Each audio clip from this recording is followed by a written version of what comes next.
अरे माँ जी, आप ये क्या कर रही हैं? सारे सर्दी के कपड़े बाहर निकाल के क्यों रख दिए? अरे बहू, ठंड आ रही है इसलिए सोचा ठंड के सारे कपड़े निकाल के बाहर रख दूं। हमारे राजू को भी तो ठंड लगती होगी ना, अभी छोटा है वो। देख बहू, ये शॉल मैंने पिछले साल ही लिया था, नया ही है, तो इस साल मैं इसी से ही काम चला लूंगी। अरे माँ जी, कोई ज़रूरत नहीं है ये पुरानी शॉल ओढ़ने की, और राजू के लिए भी पुराने स्वेटर निकालने की कोई ज़रूरत नहीं है। पता है, मार्केट में नए डिज़ाइन के स्वेटर खूब आ रहे हैं। आप मेरे साथ शाम को चलना, हम दोनों सर्दियों के कपड़ों की शॉपिंग करके आएंगे। मैं भी चलूँगा माँ। माँ, मुझे लेदर की जैकेट चाहिए। हाँ हाँ बेटा, जो तुझे चाहिए होगा तू खुद पसंद करके ले लेना। एक ही मोहल्ले में दो परिवार रहा करते थे, जहां पल्लवी बहुत ही ज़्यादा अमीर होती है और अपने घर वालों से शॉपिंग की बात कर रही होती है, तो वहीं आकांक्षा बहुत ही ज़्यादा गरीब होती है। गरीब आकांक्षा अपनी सास के साथ सर्दियों के कपड़े निकालकर उनकी सफाई कर रही होती है। कितनी धूल जम गई है इन कपड़ों से। सोच रही हूँ माँ जी, मैं इन कपड़ों को धो दूँ। इस बार भी यही कपड़े हमारे काम आएंगे। बहू, ये शॉल वैसे मेरे कोई काम का नहीं है, पर मैं सोच रही हूँ कि इस साल सर्दियों में इसी को पहनकर ठंड निकाल दूँ। बहू, तू बस इस शॉल के ऊपर कोई दूसरा कपड़ा चिपका दे, छेद हो गए हैं जगह जगह से इस शॉल में। पर माँ, मैं एक ही स्वेटर से पूरी ठंड कैसे निकालूंगी? समय के साथ तो ठंड और भी बढ़ जाएगी ना माँ। माँ, मुझे एक नया स्वेटर खरीद के दे दो। ये स्वेटर बहुत बेकार है और अब तो ये छोटा भी हो गया है। बेटा, अभी ज़्यादा ठंड नहीं है तो तू अभी इस स्वेटर से काम चला ले, लेकिन जैसे ही मुझे अगले महीने मेरे काम के पैसे मिलेंगे तो मैं तुम्हें नया स्वेटर दिला दूंगी। जहां गरीब आकांक्षा अपने पुराने स्वेटरों को निकालकर उनकी सफाई और सिलाई करती है, तो वहीं दूसरी ओर अमीर पल्लवी अपने पूरे परिवार के साथ सर्दियों की शॉपिंग करने के लिए मार्केट जा रही होती है। माँ, देखो, यहाँ पे तो एक भी लेदर की जैकेट नहीं है। मुझे तो लेदर की जैकेट चाहिए थी। बेटा, अभी ज़्यादा ठंड नहीं है ना, तो अभी मोटे मोटे स्वेटर मार्केट में नहीं आए हैं। जैसे ही ठंड बढ़ेगी वैसे वैसे मोटे कपड़े और लेदर की जैकेट भी आना शुरू हो जाएगी। तो तुम कुछ दिनों के बाद आकर लेदर की जैकेट ले लेना। बहू, हमने इतनी सारी शॉपिंग कर ली है सर्दियों के गर्म कपड़ों की, तो मैं तो कहती हूँ कि जो हमारे पास पहले के गर्म कपड़े हैं ना, तो तू उस बगल वाली सुमित्रा की बहू को दे देना। वैसे भी उन गरीबों के पास पहनने के लिए गर्म कपड़े नहीं हैं। अरे माँ जी, मैं तो उस आकांक्षा को अपने सारे कपड़े दे दूं, पर सीधे मेरे मुंह पर कहती है कि हम किसी का उतरन नहीं पहनते। जब उन गरीबों को हमारे स्वेटर और गर्म कपड़ों की ज़रूरत ही नहीं है तो फिर हम क्यों दानवीर बने?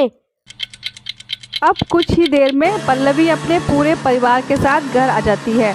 समय यूं ही गुजरता है और गुजरते समय के साथ साथ ठंड और भी बढ़ने लगती है। ऐसे ही एक दिन राजू बेटा, जल्दी से तैयार हो जाओ। आज हम सब शॉपिंग करने चलेंगे ठंडी की, क्योंकि सर्दियां बढ़ चुकी है और शोरूम में तुम्हारी लेदर की जैकेट भी आ चुकी होगी। जहां एक तरफ पल्लवी अपने परिवार के साथ शॉपिंग पर जाने की बात कर रही होती है, वहीं पिंकी अपनी माँ से जिद करती है। माँ, अब ठंड बहुत बढ़ चुकी है, मुझे ठंड लग रही है। अब तो ये स्वेटर भी ठंड नहीं रोक रहा है। अब तो नया स्वेटर दिला दो माँ। बहू, हम तो ये सर्दियां सह लेंगे, पर ये पिंकी नहीं। बहू, मेरे पास 200 रुपये रखे हैं, ले तू ये पैसे ले और पिंकी को ले जा और इसको नया स्वेटर दिला दे। पर माँ जी, ये पैसे तो आपके हैं, मैं इससे पिंकी का स्वेटर कैसे ले लूं? पर बहू, मैं भी तो तेरी अपनी ही हूँ, हम कोई पराए थोड़े ही हैं। अब जा, जल्दी से जा और पिंकी के लिए नया स्वेटर खरीद के ले आ।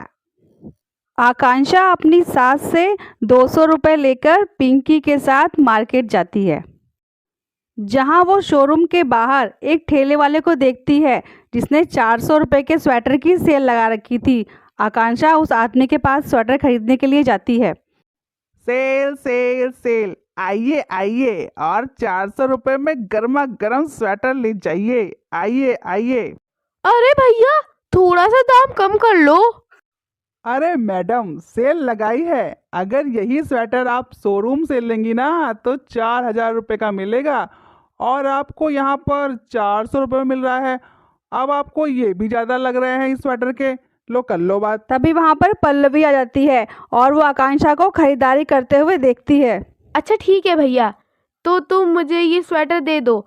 मेरे पास तो केवल 200 रुपये ही है। मैं तुम्हें बाकी के 200 रुपये कुछ दिनों के बाद दे दूंगी। अरे बहन जी, मैं यहाँ पर उधारी करने थोड़े ही बैठा हूँ जो तुम आधे पैसे अभी दोगी और आधे पैसे बाद में। अगर पूरे पैसे हो तो स्वेटर लो, वरना जाओ यहाँ से। धंधे के वक्त खाली टाइम पास मत किया करो मेरा। पता नहीं ये गरीब लोग सामान लेने बाहर ही क्यों निकलते जब इनके पास पैसे नहीं होते। अगर बच्चे को स्वेटर पहनाने की हैसियत ही नहीं होती तो ये लोग बच्चे पैदा ही क्यों करते हैं।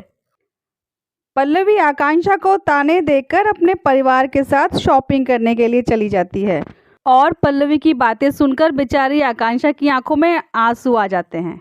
बेचारी आकांक्षा ठिठुरती हुई ठंड में बिना स्वेटर लिए अपने घर आ जाती है और अपनी बेटी से कहती है, बेटा माफ करना, तेरी माँ के पास इतने पैसे भी नहीं है कि तुझे एक नया स्वेटर दिला सके। ले बेटा, तुझे ठंड लग रही होगी ना, ले ले तू मेरा शॉल ओढ़ ले। आकांक्षा अपने बदन से अपना फटा हुआ शॉल अपनी बेटी को ओढ़ने के लिए देने लगती है। तभी उसकी बेटी पिंकी उसे रोक देती है और कहती है, अरे माँ, आप इसे ओढ़े रहिए, आपको भी तो सर्दी लगती होगी। माँ, आपको उन आंटी की बात का बुरा लगा होगा ना। माँ, मुझे कुछ नहीं चाहिए। अरे क्या बात हुई है, कोई मुझे भी तो कुछ बताएगा।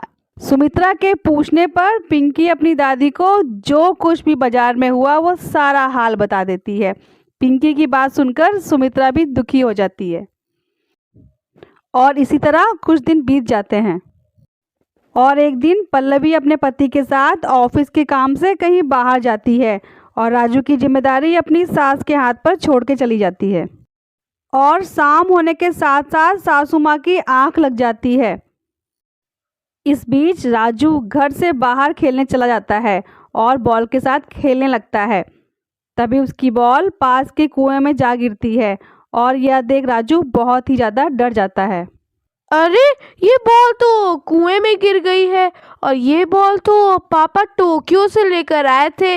अगर इस बार भी मैंने ये बॉल खो दी तो पापा बहुत डांटेंगे। एक काम करता हूँ, ये कुएं के पास वाली रस्सी से इसको पकड़ लेता हूँ। ये सोचकर राजू बॉल निकालने के लिए बाल्टी को कुएं में डालता है। तभी उसका पैर फिसलता है और वो कुएं में जा गिरता है। उसे तैरना नहीं आता था तो वो डूबते डूबते मदद के लिए आवाज़ लगाता है, बचाओ बचाओ, कोई मेरी मदद करो। घर के बाहर बैठी पिंकी राजू के चिल्लाने की आवाज़ सुनती है और घर जाकर अपने पिता सोहन को बताती है। अब जल्दी से सोहन बाहर आकर राजू की रस्सी से जान बचाता है। तो वहीं आकांक्षा घर के सारे स्वेटर, चादर, रजाई राजू को उड़ा देती है और तस्ते में लकड़ियां जलाकर उसके हाथ पैर सेकती है। आकांक्षा, ये बेहोश हो गया है।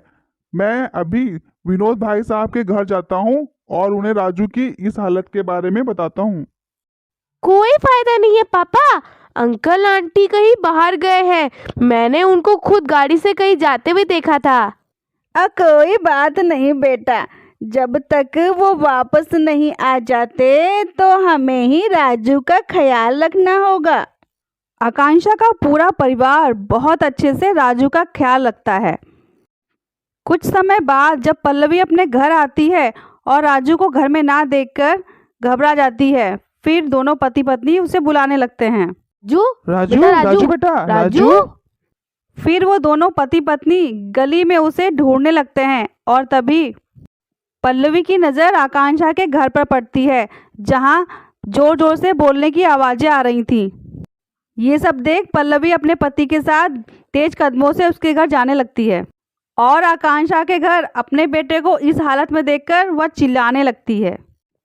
मेरा बेटा यहाँ बेहोश पड़ा है, सच सच बताना क्या किया है तुम लोगों ने इसके साथ, और इसे ये गरीबों वाले कपड़े क्यों पहना रखे हैं? देखिए ना, इन्होंने हमारे बेटे के साथ क्या कर दिया है।